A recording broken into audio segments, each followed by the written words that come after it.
Si tu es ici, ce n'est pas un hasard.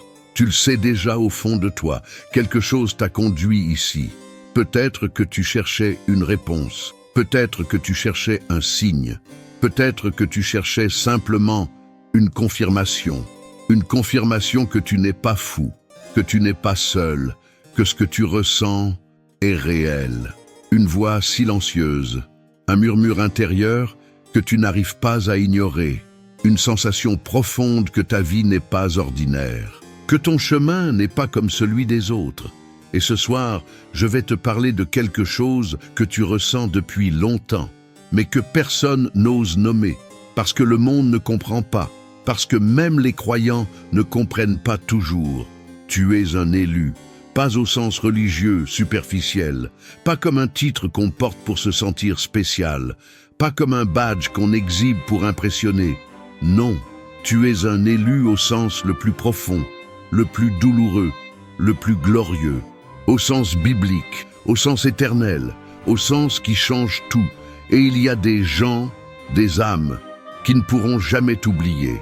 Ils essaient, oh, crois-moi, ils essaient. Ils essaient de se convaincre que tu n'étais rien de spécial. Ils essaient de se dire que c'était mieux sans toi. Ils essaient de justifier leurs choix, leurs trahisons, leurs abandons. Mais il y a quelque chose en toi qui les hante, quelque chose qu'ils ne peuvent pas effacer, quelque chose qui les poursuit dans leur nuit, dans leurs pensées, dans leurs regrets, quelque chose qui les réveille à 3 heures du matin. Et ils se demandent: pourquoi ai-je fait ça? Pourquoi ai-je laissé partir cette personne? Parce que tu n'étais pas juste une personne, tu étais une présence, tu étais une onction, tu étais une grâce. Et maintenant que tu es parti, ils le sentent. Écoute cette parole sacrée. Ne touchez pas à mes oints et ne faites pas de mal à mes prophètes. Le psaume 105, 15. Dieu l'a dit. Et Dieu ne revient jamais sur sa parole. Quand Dieu appelle quelqu'un oint, ce n'est pas une métaphore, ce n'est pas une expression poétique. C'est une réalité spirituelle, c'est une protection divine, c'est une autorité céleste, c'est un sceau éternel. Et ceux qui touchent à un oint de Dieu ne touchent pas seulement à une personne, ils touchent à Dieu lui-même. Alors respire, respire profondément, parce que ce message, c'est pour toi. Et je vais te dire des choses que tu as besoin d'entendre, des choses que personne ne t'a jamais dites, des choses que ton âme connaît déjà, mais que ton esprit avait besoin de confirmer. Tu es peut-être là, dans ta chambre, les lumières éteintes, le silence autour de toi, ou dans ta voiture, en train de conduire, en train de chercher une raison de continuer. Peut-être que tu écoutes ceci en marchant, en cherchant un peu de paix, en essayant d'échapper à tes propres pensées. Peut-être que tu es au travail, en train de faire semblant que tout va bien, alors qu'à l'intérieur, tu te sens vide, tu as l'impression que personne ne comprend ce que tu vis, tu as l'impression d'être invisible, oublié, abandonné. Tu regardes autour de toi et tu vois des gens qui avancent, des gens qui réussissent, des gens qui sont entourés, des gens qui sont célébrés. Et toi, tu es dans l'ombre. Toi, tu attends. Toi, tu portes des fardeaux que personne ne voit. Mais laisse-moi te dire quelque chose que tu dois entendre aujourd'hui. Ce message n'est pas aléatoire. Ce n'est pas un algorithme YouTube qui t'a amené ici. Ce n'est pas une coïncidence. Ce n'est pas le fruit du hasard. Dieu t'a conduit ici. Pas pour te consoler avec des mots vides, pas pour te flatter avec des promesses creuses, pas pour te distraire de ta douleur, mais pour te rappeler qui tu es vraiment, pour te rappeler pourquoi tu es ici, pour te rappeler que ta vie a un sens, pour te rappeler que ta souffrance n'est pas vaine, tu n'es pas ici par accident, tu n'es pas tombé sur cette vidéo par coïncidence. Le Saint-Esprit sait exactement ce que tu traverses, il sait ce que tu as porté en silence, il sait ce que tu as choisi de ne pas dire, il sait combien de fois tu as pleuré seul, combien de fois tu as prié sans voir de réponse, combien de fois tu as voulu abandonner. Et il veut que tu saches ceci. Ton silence était stratégique, ton retrait était divin, ta solitude était une préparation. Ce que tu as vécu n'était pas une punition, c'était une formation. Ce que tu as enduré n'était pas une malédiction, c'était un processus de purification. Et ceux qui t'ont sous-estimé, ceux qui t'ont rejeté, ceux qui t'ont abandonné, ils ne peuvent pas t'oublier. Parce que tu as laissé une empreinte, pas par tes mots, pas par tes actions, pas par tes efforts, mais par ta présence spirituelle. Tu vois, il y a deux types de présence dans ce monde.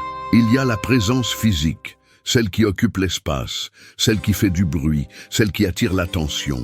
Et puis, il y a la présence spirituelle, celle qui touche les âmes, celle qui marque les cœurs, celle qui change les atmosphères. Toi, tu avais cette deuxième présence, et même si tu es parti, cette présence reste. Elle reste dans leur mémoire, elle reste dans leur conscience, elle reste dans leur esprit, comme un fantôme, comme un écho, comme une question sans réponse. Laisse-moi te parler de quelque chose que tu as fait, sans même t'en rendre compte. Il y a eu des moments cruciaux, des moments décisifs, des moments où tu aurais pu répondre, des moments où tu aurais pu te venger, des moments où tu aurais pu exposer la vérité, humilier ceux qui t'ont fait du mal. Tu avais les mots, tu avais les preuves, tu avais le droit, mais tu ne l'as pas fait. Pourquoi? Ce n'était pas par peur, ce n'était pas par faiblesse, ce n'était pas par indifférence, c'était par obéissance. Quelque chose en toi savait, quelque chose en toi sentait que Dieu te regardait, que ce n'était pas à toi de te justifier, que ce n'était pas à toi de te défendre. Tu as choisi le silence. Et dans ce silence, il y avait une puissance que le monde ne comprend pas, une puissance que l'ennemi n'a pas vu venir. Tu vois, le monde te dit de riposter, le monde te dit de te battre, le monde te dit de prouver ta valeur. Mais Dieu te dit autre chose. L'Éternel combattra pour vous. Et vous, gardez le silence. Exode 14, 14. Garde le silence. Pas parce que tu n'as rien à dire, mais parce que Dieu a quelque chose à faire. Et ce qu'il fait est toujours meilleur que ce que tu aurais pu faire. Alors tu as choisi la confiance, tu as choisi la foi, tu as choisi l'obéissance. Et ce choix-là, ce choix invisible, a tout changé. Dans le monde spirituel, il y a des décisions qui semblent petites, mais qui ont un poids éternel. Chaque fois que tu as choisi de te taire au lieu de riposter, tu as libéré la puissance de Dieu. Chaque fois que tu as choisi de pardonner au lieu de maudire, tu as ouvert les portes du ciel. Chaque fois que tu as choisi de t'éloigner au lieu de te battre, tu as semé des graines de victoire. Tu as fait un mouvement d'échec, un mouvement que ton ennemi n'a pas vu venir, un mouvement que même tes proches n'ont pas compris. Ils ont cru que tu abandonnais, ils ont cru que tu fuyais, ils ont cru que tu étais faible.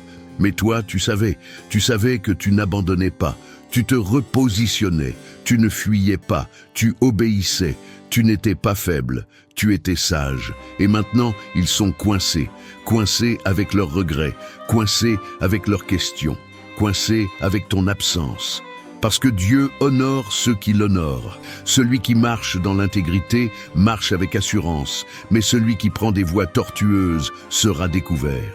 Dans Proverbes 10, 9, tu as marché dans l'intégrité, même quand personne ne te regardait, même quand personne ne te soutenait, même quand tout le monde te critiquait.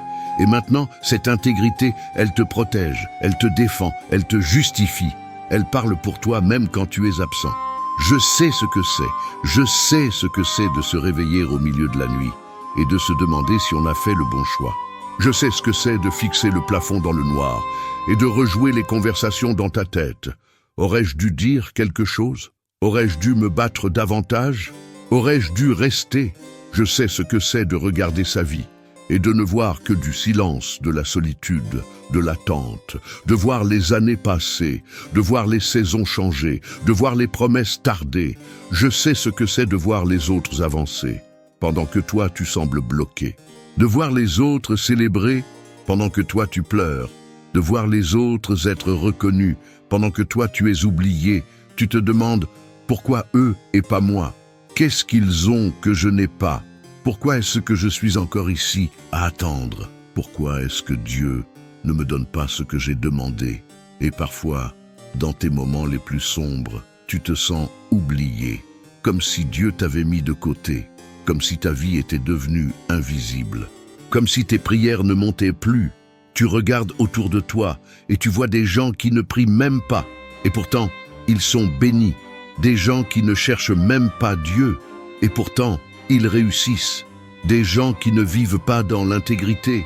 Et pourtant, ils sont célébrés. Et toi, toi qui pries, toi qui jeûnes, toi qui cherches Dieu avec tout ton cœur, tu es toujours là, dans l'attente, dans le silence, dans l'obscurité. Et c'est douloureux. Je ne vais pas te mentir et te dire que ce n'est pas douloureux.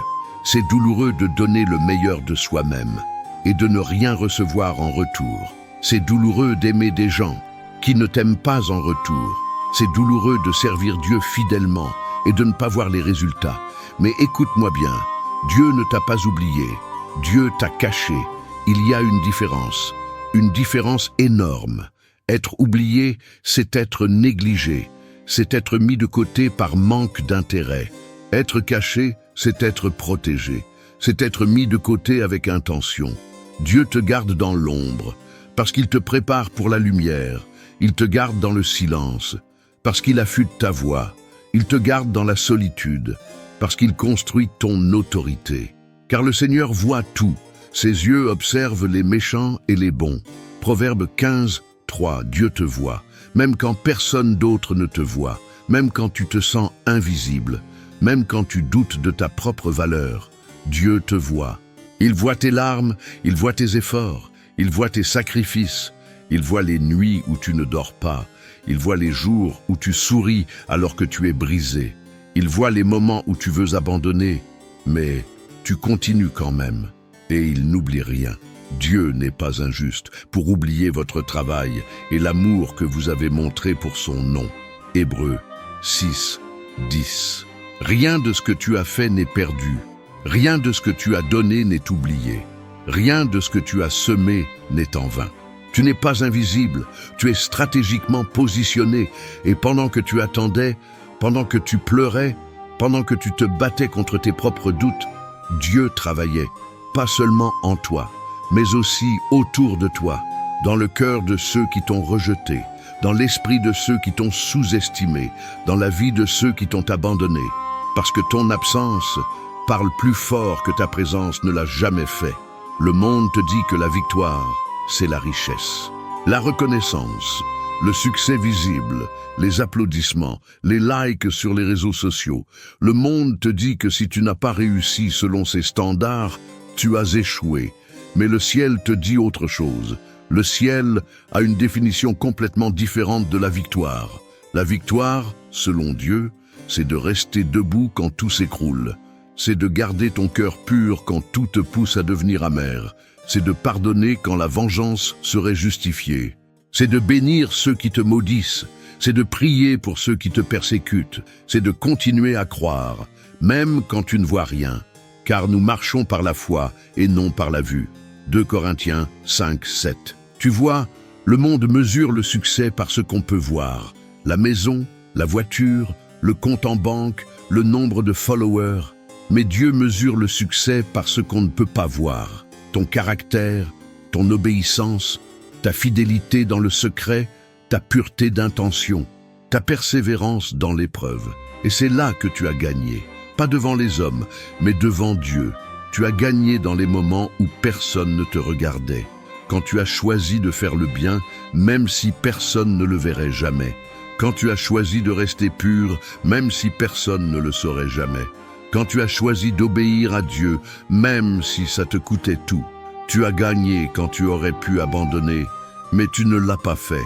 Tu as gagné quand tu aurais pu trahir tes valeurs, mais tu es resté fidèle. Tu as gagné quand tu aurais pu maudire Dieu, mais tu l'as béni. Et cette victoire-là, elle ne peut pas être retirée, elle ne peut pas être falsifiée, elle ne peut pas être achetée, elle ne peut pas être volée, elle ne peut pas être oubliée. Ceux qui t'ont rejeté, ils le savent. Au fond de leur cœur, ils le savent. Peut-être qu'ils ne peuvent pas l'exprimer, peut-être qu'ils ne peuvent même pas se l'avouer. Mais ils le savent. Ils savent qu'ils ont perdu quelque chose de précieux. Ils savent qu'ils ont laissé partir quelqu'un de rare, quelqu'un d'authentique, quelqu'un de loyal, quelqu'un de pur. Et maintenant, ils vivent avec ce regret. Pas parce que tu étais parfait. Tu n'as jamais prétendu être parfait. mais parce que tu étais authentique, pas parce que tu n'avais pas de défaut, mais parce que tu étais sincère, pas parce que tu étais meilleur qu'eux, mais parce que tu étais oint. Et une personne ointe, on ne l'oublie jamais, parce qu'une personne ointe porte quelque chose. Elle porte la présence de Dieu, elle porte la paix de Dieu, elle porte l'autorité de Dieu. Et quand cette personne part, ce qu'elle portait part avec elle.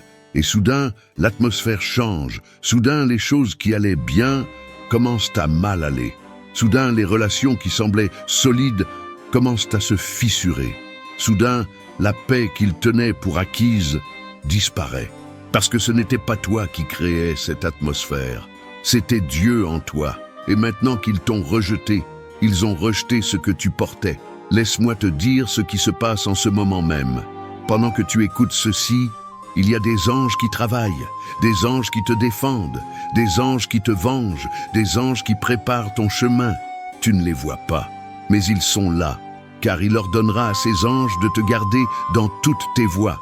Ils te porteront sur les mains, de peur que ton pied ne heurte contre une pierre. Psaume 91, 11, 12. Dieu n'a pas besoin de toi pour te défendre. Il a envoyé ses armées célestes, des légions d'anges, des guerriers spirituels, des messagers divins, et ils ne se reposent pas. Chaque nuit pendant que tu dors, ils combattent pour toi. Ils combattent contre les forces qui essaient de te détruire. Ils combattent contre les plans de l'ennemi. Ils combattent contre les attaques spirituelles. Chaque jour, pendant que tu avances, ils ouvrent des portes devant toi, des portes que personne ne peut fermer, des portes que tu ne savais même pas exister, des portes qui mènent à ton destin. Chaque instant, pendant que tu pries, ils exécutent les ordres divins. Ils déplacent des montagnes, ils renversent des obstacles, ils préparent des miracles. Et ceux qui t'ont fait du mal, ils ne dorment pas tranquilles. Oh, ils font semblant, ils sourient en public. Ils postent sur les réseaux sociaux, ils continuent leur vie. Mais la nuit, c'est différent. La nuit, ils sont seuls, avec leur conscience. Ils sont poursuivis par ton image. Ils sont hantés par tes paroles. Ils sont tourmentés par leur propre choix. Ils se demandent, pourquoi ai-je fait ça? Qu'est-ce qui n'allait pas chez moi? Pourquoi est-ce que je ne peux pas oublier cette personne? Et il n'y a pas de réponse logique. Parce que ce n'est pas logique, c'est spirituel. Pas parce que tu les as maudits, tu ne les as jamais maudits, mais parce que Dieu te défend. Ne vous vengez pas vous-même, bien-aimés, mais laissez agir la colère de Dieu, car il est écrit « À moi la vengeance, à moi la rétribution », dit le Seigneur. Romains 12, 19. Tu vois, tu n'as pas besoin de te venger, Dieu s'en charge, et sa vengeance est parfaite. Elle ne détruit pas pour détruire, elle corrige, elle enseigne, elle restaure, et parfois, elle hante. Elle hante la conscience, elle hante les pensées, elle hante les nuits, parce que ceux qui rejettent un élu de Dieu rejettent Dieu lui-même. Celui qui vous reçoit me reçoit, et celui qui me reçoit reçoit celui qui m'a envoyé. Matthieu 10, 40. Si la réciproque est vraie, alors celui qui te rejette, rejette celui qui t'a envoyé. Et cette réalité, elle les poursuit, elle les réveille la nuit. Elle les interroge dans leurs moments de silence. Elle les trouble dans leurs moments de joie. Pourquoi ai-je fait ça? Pourquoi ai-je laissé partir cette personne? Pourquoi est-ce que je ne trouve plus la paix? Et il n'y a pas de réponse. Parce que ce n'était pas une décision rationnelle. C'était une décision spirituelle. Et les décisions spirituelles ont des conséquences spirituelles. Pendant ce temps, Dieu te garde. Il te garde dans le creux de sa main. Il te garde comme la prunelle de ses yeux. Il te garde avec une jalousie divine. L'Éternel est pour moi, je ne crains rien. Que me ferait l'homme? Psaume 118, 6. Qu'est-ce qu'ils peuvent te faire? Ils peuvent te rejeter, mais ils ne peuvent pas t'empêcher d'avancer. Ils peuvent te critiquer, mais ils ne peuvent pas arrêter ton destin. Ils peuvent t'oublier, mais ils ne peuvent pas effacer ton appel. Parce que ce que Dieu a commencé, l'homme ne peut pas l'arrêter. Maintenant parlons de toi. Parce que tu as changé, tu ne t'en rends peut-être pas compte. Parce que le changement est graduel. Parce que la transformation est progressive. Mais tu n'es plus la même personne. Les épreuves t'ont transformé. Elles t'ont brisé, oui. Mais elles t'ont aussi reconstruit. Plus fort, plus sage, plus centré. La solitude t'a affiné. Elle t'a appris à être bien avec toi-même. Elle t'a appris à trouver Dieu dans le silence. Elle t'a appris que tu n'as pas besoin de l'approbation des autres pour avoir de la valeur. Le silence t'a enseigné.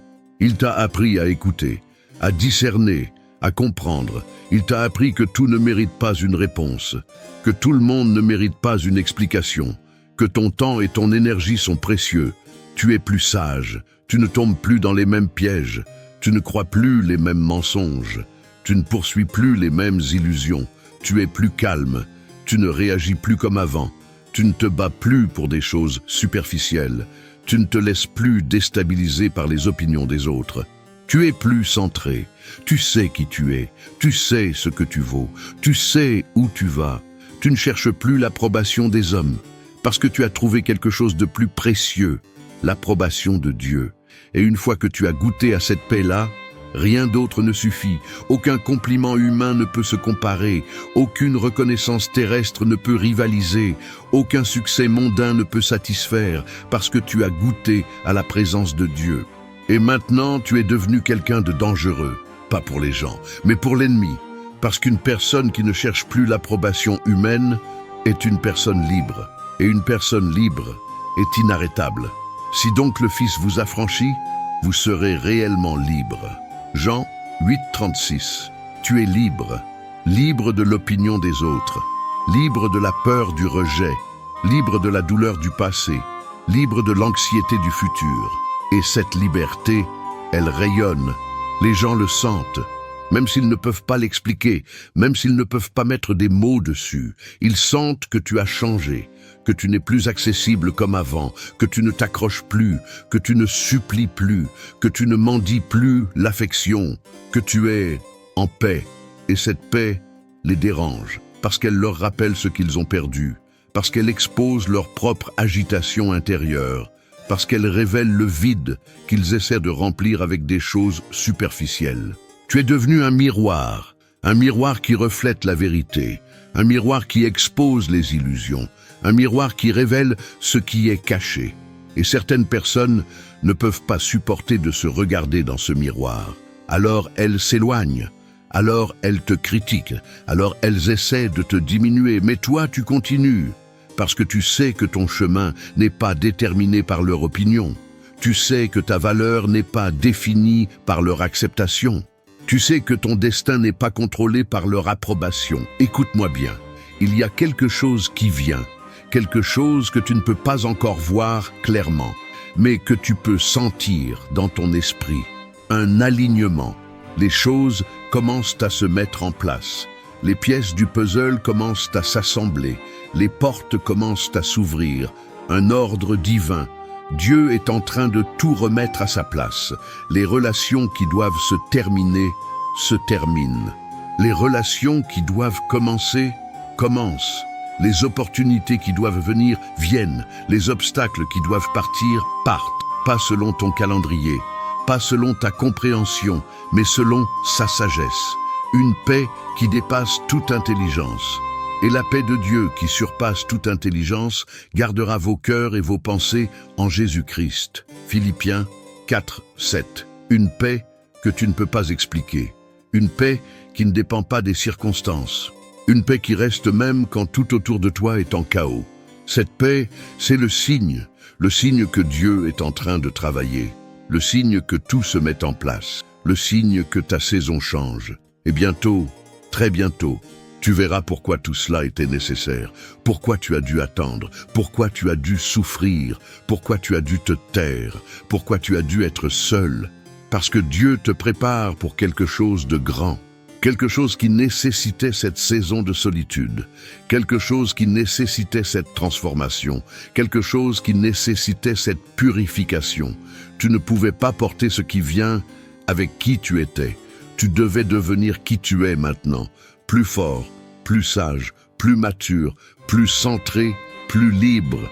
Alors tiens bon, ne lâche pas maintenant, pas quand tu es si proche.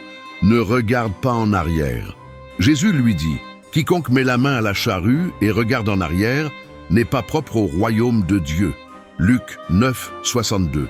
Ce qui est derrière toi appartient au passé. Ce qui est devant toi, c'est ton avenir. Continue d'avancer, même quand tu es fatigué, même quand tu ne vois pas le chemin clairement, même quand tu doutes. Continue d'avancer, continue de croire. Or, la foi est une ferme assurance des choses qu'on espère, une démonstration de celles qu'on ne voit pas. Hébreux 11:1, crois même quand tu ne vois pas. Crois même quand ça semble impossible. Crois même quand tout le monde doute. Continue de prier, parce que ce que Dieu a commencé en toi, il le terminera. Je suis persuadé que celui qui a commencé en vous cette bonne œuvre la rendra parfaite pour le jour de Jésus-Christ. Philippiens 1:6. Il ne t'abandonnera pas à mi-chemin. Il ne te laissera pas incomplet.